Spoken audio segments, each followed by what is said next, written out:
What up, what up? Good morning, people. This is the Vajal Broadcast Show. Timpin, Salone. Welcome back, everybody. 3 of your favorite people in the whole world. You got your host, Wilver Garcia Juarez. With me, I got my main man, Drew Bisky. Say what's up to the people. What's up, everybody? And along with me, we also have Q Echelon Carter. What up, what up? And we also have another very special guest with us today. Disclaimer, of course, you know, we're all in completely different locations, whether we're 20 feet apart or, 200 miles away, whatever. The point is we're not in the same room, okay? So 3 undisclosed locations, nowhere near y'all either, so y'all are safe.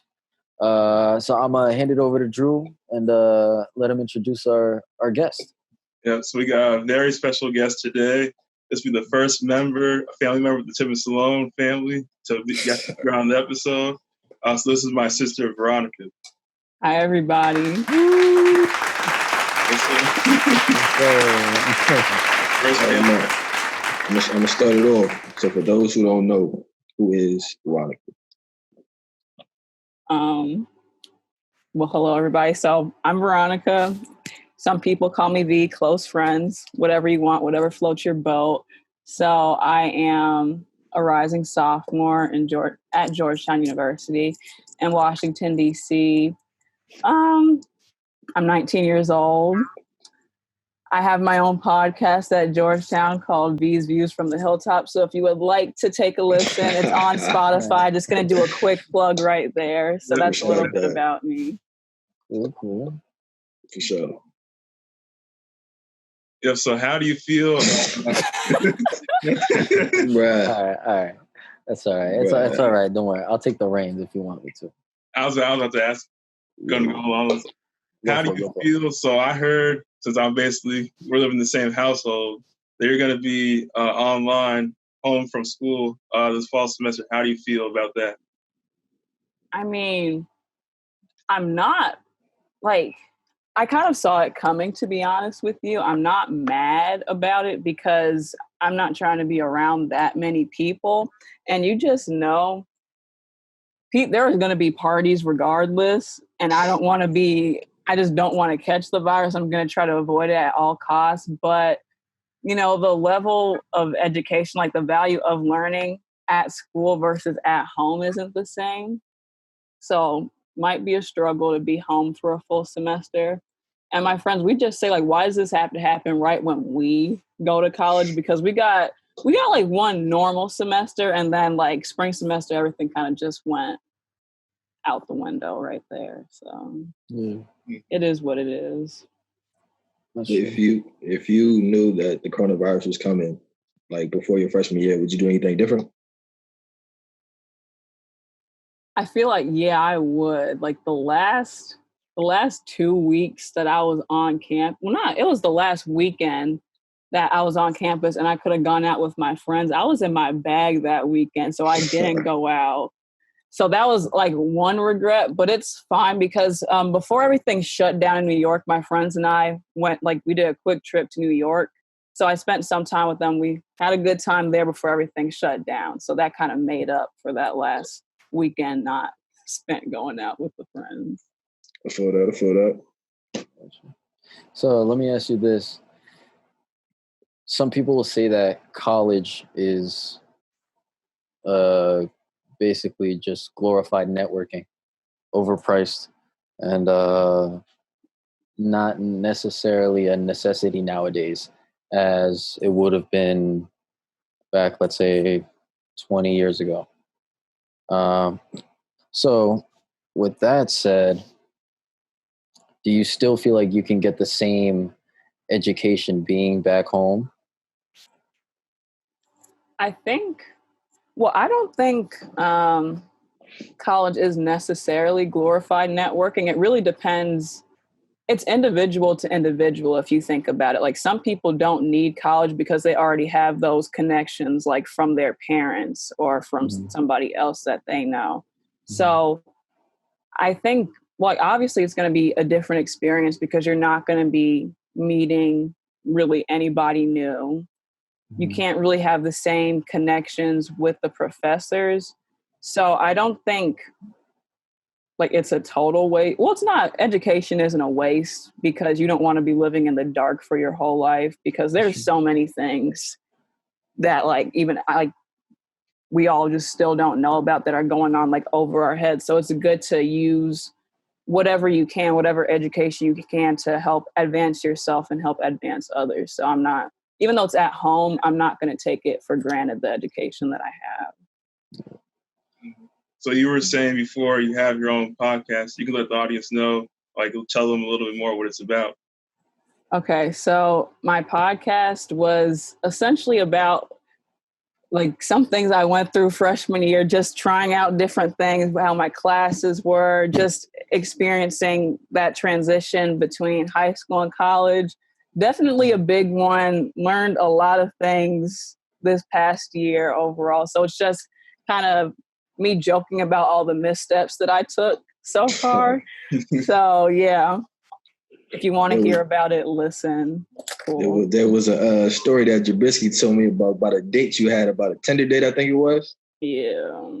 So what happened with that right there? There's so much that happened. Cause like, wait, which story was it? Because there's like, oh man, yeah. I think it's the first one I shared with the first one. Okay, yeah, because the second one was out of pocket. Yeah, that's that one's like that one. We could keep that on. Well, if you would like to hear about the second one, you could listen to my podcast. It's the 3rd episode, but I don't want to go into all the details. But at the end of the day, for Tinder dudes, it's not even like you're just out of pocket. Like you can't even be out of pocket. You were just never in the pocket in the first place. It's just like the things that you see on there. Like I was able to avoid some, too many explicit things on there. So I like navigated my way pretty nicely. But yeah, for the first Tinder date, that dude ended up to be a clown. Like an absolute clown. That's funny. Like you just don't expect people to say some things to you and they just come and like go, and it's a mess overall. Just a mess. But we learn. We live and we learn. And we take those lessons on to the next one. Sure. Are you on Bumble too? No, I'm not on any dating apps anymore. I'm just vibing at this point. Tinder kind of killed it, huh? Yeah, I'm not going to go back on that app ever. They are not getting my business whatsoever. Yeah. Why do you think people gravitate towards like those online dating apps? Honestly, I feel like people are so bold on those apps and they would not do that in person. A lot of people are, there's like there's like a fear of rejection. Oh, like, what if he doesn't like me? What if she doesn't like me? When you go on these dating apps, like you already have that precedent, like before you talk to the person, okay, they think I'm attractive because you both swiped on each other. So that makes it like you get over, I guess, that first almost awkward stage. But then I guess like there's this other awkward stage that kind of follows afterwards. Like, well, what do you want out of this? Because like not everybody's on the same page there. And I know a lot of people are on these apps for like validation as well. Because if like when you swipe, when you get like 90 plus people thinking you're cute, that's definitely a confidence booster there. Yes, sir. So, I mean, yeah. Do you think dating has changed since the coronavirus? Or how you think it's changed, like in a big way or a positive way? I don't know personally. I know a few people who've actually gotten a significant other somehow during quarantine. But I know people are going on Zoom dates and just getting to know each other through that.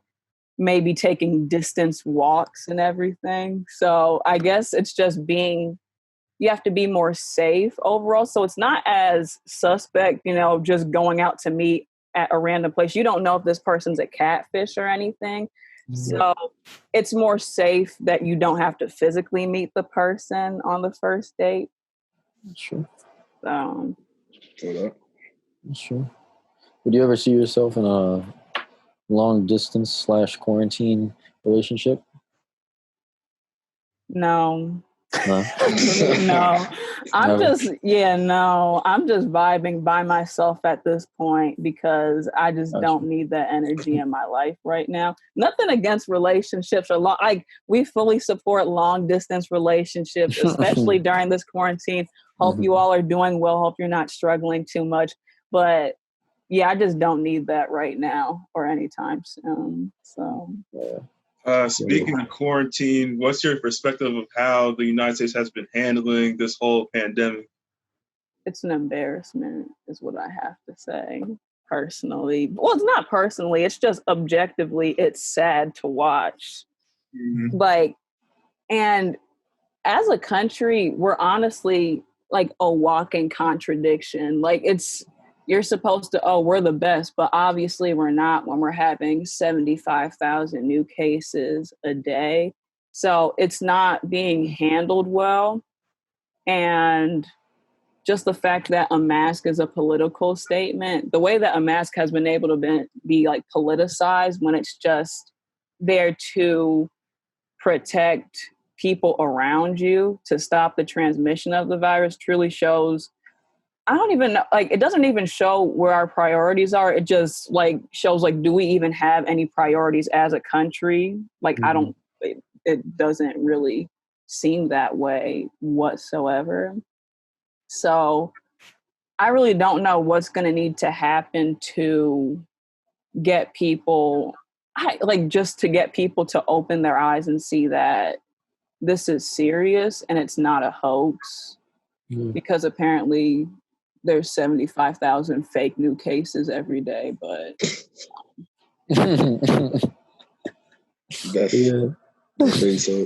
So my question to you would be so since the coronavirus is kind of plaguing everybody's life, has that affected you going out more? Or do you kind of stay in the house more? How do you act with that? So for the first few months, I've honestly just been at home a lot. I got an internship a few weeks ago, so I go out 3 times a week just at the office to work, but we all wear our mask at work. So it's still, we're socially distanced within the office.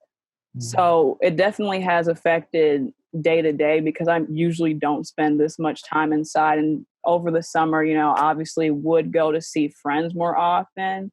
We try to do socially distanced meetups every once in a while so that we could protect each other. So it really just, you have to find ways to connect other than physically meeting up, just FaceTiming, checking in on people, because once again, quarantine affects people in different ways. I feel like people thrive off of social interaction, and just being deprived of that for so long kind of does something to you. So how elaborate on that. Elaborate on how it's personally affected your mental. Oh man, I've had to do a lot of introspection right there. Just thinking how can I've tried to use this time to think, how can I better myself? Over what do I need to improve on? And what's my purpose? That's a long question. I'm not going to figure that out now. That's a lifelong type thing. But just thinking back on freshman year, things that I didn't enjoy, things that I want to do better in the future.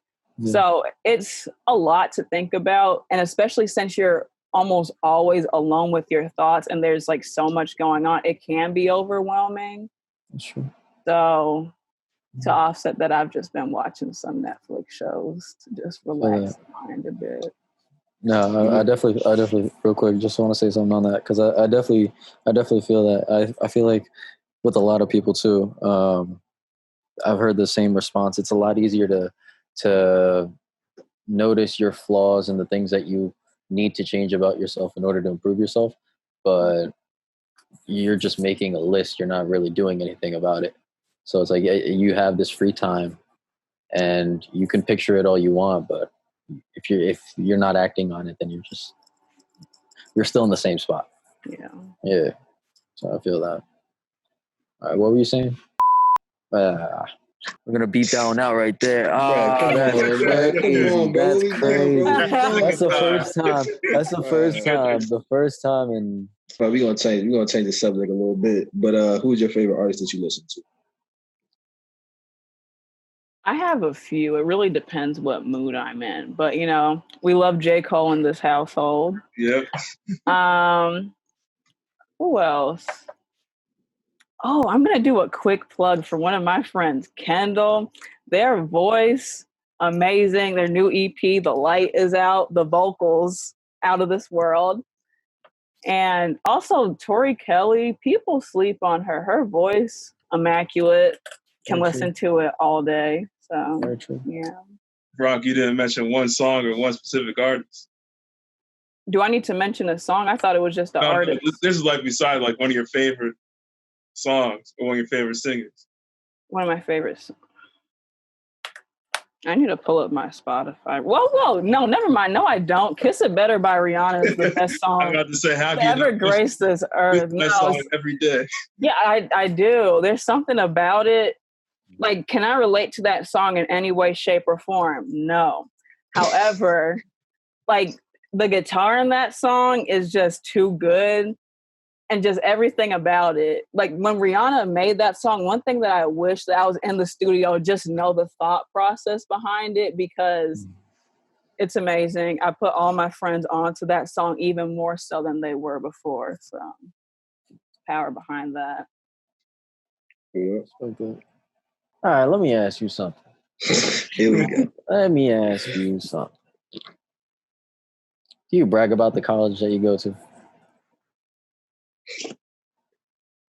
That's a genuine question, actually. Yeah, like, do you? I mean, you should be proud of it. I am proud of it. Be. That's a great school that you got into. But do you boast it? Sometimes? I don't boast it. Like, if somebody asks where I go to college, I'm just like, I go to Georgetown, and that's it. I'm not like. Oh, come on, not even a little bit. Like... No, because people, you could go to like a highly like rated school, but like there are like uneducated people. Like, people will say like the most ignorant stuff at these high institutions. Like, just because you go to a really good school doesn't mean you're like the smartest person ever. Sometimes it's like, oh, you had a connection to get in here. I think it was a statistic. Don't like quote me on this, but I think for Harvard, like 40% of like white people that went there were rather a legacy, or like they're somebody who they were related to as a part of the faculty on campus, or somebody who they're related to donated money to the school. So it's really, going to like highly ranked institution doesn't necessarily mean you're all that, to be honest. Gotcha. So like, if you had, let's say you had $10 million, would you be a secret millionaire, or would you be flashy about it? Designer, everything, probably driving a Range Rover, big house, whatever. So like, I would treat myself every once in a while, but I feel like during this quarantine, a lot of people, like, we've been becoming like abolitionists, like defund the police, like screw the police. We're like done with like all these big institutions. Like, I don't think I want to be able to like with good mind keep all that money just to myself. I'd have to like redistribute. Is that the wealth that I have like gained to like give back to different communities who are in need, because you can live a comfortable life without having like you can still like live a comfortable life and give back to the communities that you came from, and like communities that need your help. For sure. No, I definitely agree with that. I feel like J. Cole's doing that. I mean, he's a great example of that. Because like he's you don't see him flashing money at all. I mean, he the house that he grew up in, isn't he renting it out to people? I think so. Yeah. I'm pretty sure it's what he's doing. Yeah, and he's rents out to families usually like every year. Yeah, and like you definitely don't see him, flashing jewelry and chains and stuff like that, other than his Bentley truck. Great, he definitely earned that one. Now he definitely has the right to flash that around for sure. Yeah. And how do you feel about kids growing up in this generation specifically? Well, what's your opinion on this generation? How do you see them in the future? I feel like with everything going on, like this generation, I feel like we're all like such like bold people overall. It's like we're not going to we're always going to ask like the question, well, why is that? We want to learn more and we're going to challenge like whatever institution that's being oppressive to any people like in our society. So I saw this one tweet. It was like Gen Z would like throw smoke bombs back at the police, but would be afraid to ask the waiter to like change their order or something, or like give them something that's like, oh, you gave me the wrong, order. But they like will go ahead and do like these big things. So definitely relate to that. Before we continue, gotta do a side plug. As you can see, me and Veronica, we're both wearing black shirts. We're probably wondering, are there any graphics underneath that shirt? So I'm about to put my shirt up. Got a I put mine up too. Vaggiato shirt right here. Yeah. I'll be on the website coming soon. Hey, stand up a little bit, Jabisky. Yeah. give him a tour, man. Talk to him, bro. You got the orange, as you can see. Timpin Salone. Got the various tour dates. For sure. Coming soon. You feel me? What you think of the t-shirt? It's very comfortable, stylish, has the different colors going on. There's something about it, you know. Yes, sir. That's how we do. Where's yours at, Wilbur? Yeah, I mean, I got this very exclusive. Everybody's wearing. You don't see any logos on this for a reason. It's like it's so exclusive that only the person that wearing it knows what it is, and I kind of love that. When do you think everything will be back to normal, where you can see yourself like living comfortably, where you interact with people like that out in the open?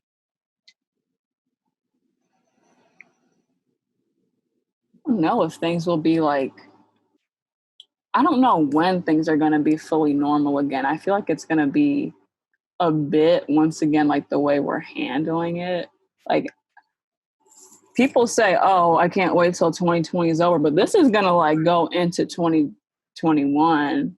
And like, who knows, like about the after effects. I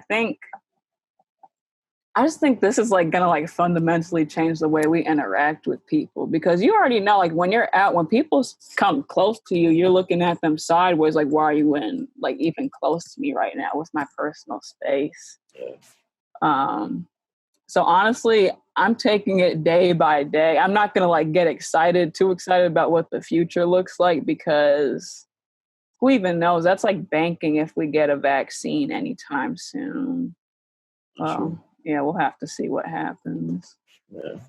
No, that's funny that you said that with interactions, because that's actually something that we brought up in a previous episode.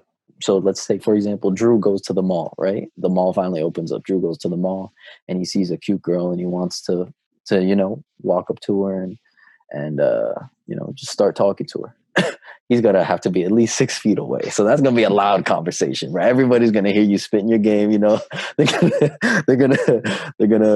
gonna see you doing your thing, but then, you won't be able to like swap phones. You're gonna be, hesitant and be like, "Yo, let me get your number," or, stuff like that. Like it kind of changes the dynamic of how you initially start a relationship. So how do you guys see a way around that, if there is one?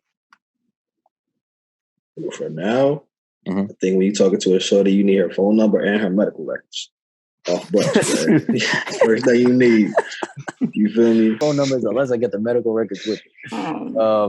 So the thing with the distance is, if you're 6 feet apart, you're trying to spit game. That's gonna be a loud conversation, and everybody's gonna be looking at you. They're gonna be like, "Is this man really doing this?" And So that kind of got me to thinking. So it's like, what if somebody did that to you? Somebody walked up to you 6 feet apart and they just started spitting their game. It's easier to walk away since they're 6 feet away. So I'm gonna just keep on walking and keep going. Because that's awkward. I wouldn't want people hearing that conversation, just like being like, oh, what's going on here? Like, no. True. That's true, yeah. No, for sure. That it's definitely gonna change the dynamic of flirting in general. It definitely is. Yeah. Let me ask the question that everybody wants to know. What was it like growing up with Jabisky as a brother? I mean, it was good. He's a good brother. We don't fight like at all. We like fight probably like once every few years about something stupid. It might be like a small argument. Yeah, small. Literally like a minute. Small argument. So, but yeah, it was good. He definitely like had an influence on some of the things I'm interested in, like superheroes, Spider-Man. Once again, we love Spider-Man in this house. Even artists like J. Cole, like he introduced me to J. Cole and like just different rap artists. And just even the sports I did, he did basketball and track, I did basketball and track. So overall, like just kind of like having an influence on my interests. So, I mean, honestly, all good times here for growing up together. All good times here.